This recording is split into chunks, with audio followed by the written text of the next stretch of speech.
What's up, everybody? Aaron Bennett here. BlockFi just declared bankruptcy. What does this mean? How much will creditors get back? And how much are the lawyers going to cost to get through this? I'm going to talk about their exposure to FTX, how much money they borrowed from FTX, and I'm also going to share right now how much does BlockFi actually have in cash, and will that be enough to get them out of Chapter 11? So if this is your first crypto Chapter 11, I want to welcome you to the chaos. If you've been involved with Celsius, then you've been in this for a few months now, but this takes a long time, things move slowly, and just grab a drink and prepare for a very long journey. So starting out right here, we have the official petition that came in today from BlockFi saying that they declared bankruptcy in the state of New Jersey. To start out, their estimated assets and liabilities, they checked $1 million to $10 billion for each. So right now, we have no clue what their assets and liabilities really are. And FTX is listed as the second largest creditor right here, if you scroll over, for $275 million. But if you scroll down, the rest of the creditors are redacted. So you can see here that the names and addresses are not shown. And who's representing them in court? Well, it's none other than Kirkland and Ellis right here. If you are in Celsius or Voyager, this name should send shivers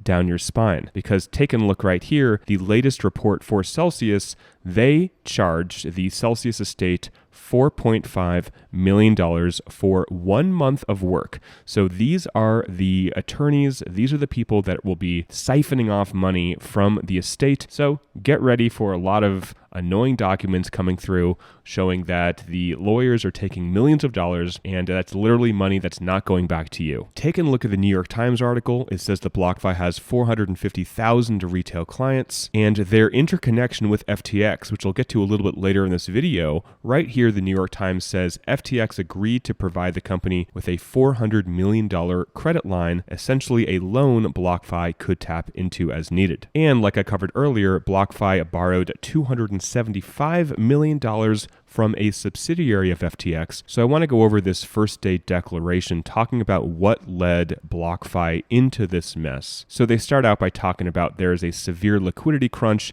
due to the unprecedented expedited collapse of FTX. The debtors had no choice but to file for Chapter 11 relief to protect their clients and preserve the value of their business. But they do say BlockFi has been focused on providing best-in-class financial services, including reaching a settlement with the SEC, and they're always trying to do what is in the best interest of their clients. So FTX offered to supply liquidity. BlockFi accepted this offer to stave off a liquidity crisis and avoid harm to its clients. But the exposure to FTX is really what got him into this trouble. BlockFi has substantial exposure to FTX through the FTX loan agreement, as well as loans that BlockFi made to Alameda and crypto held on FTX's platform for trading activities, which became trapped on FTX's platform due to its bankruptcy filing. This exposure has created a liquidity crisis. So not only did BlockFi borrow $275 million from FTX, and FTX provided a $400 million line of credit, they also held customers' funds on FTX's platform for, right here, trading activities. So they were highly interconnected with FTX, and when FTX began to show problems, it was pretty clear that BlockFi was going to have problems as well, because this $400 million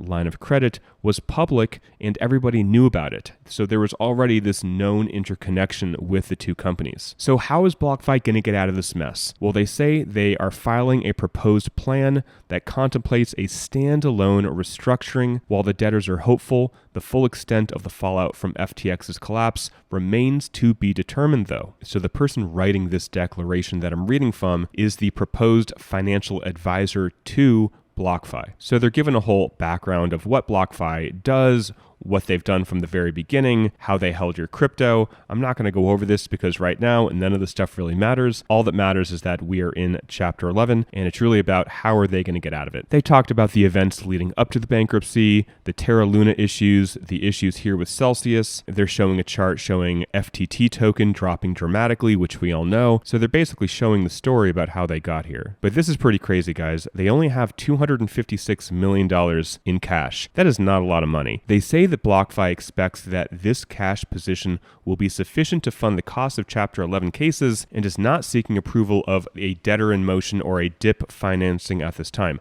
Honestly, I don't think so. $256 million in Chapter 11 is not a lot of money. As I said here, Kirkland and Ellis is charging Celsius $4 to $5 million a month, and there are 5 or 10 other firms charging probably in total $20 million a month or so. So Chapter 11 is incredibly expensive, and $250 million is not going to cut it. And finally, guys, the hearing is going to happen tomorrow on the 29th of November. So this is the first hearing for BlockFi, and they are just going to get right into it, guys. So what do I think is going to happen? Well, this is going to be a long process. The problem is that FTX is going to take years, if not over a decade, in order to resolve all of their issues. And the problem is that BlockFi is highly interconnected with FTX, as is Celsius, unfortunately, and Voyager. They're all very, very highly interconnected. So if one Chapter 11 proceeding is taking a really, really long time, it could have a direct effect on how long other companies get out of Chapter 11. Now, it doesn't mean that creditors can't begin to get their money back or there can't be any resolutions there.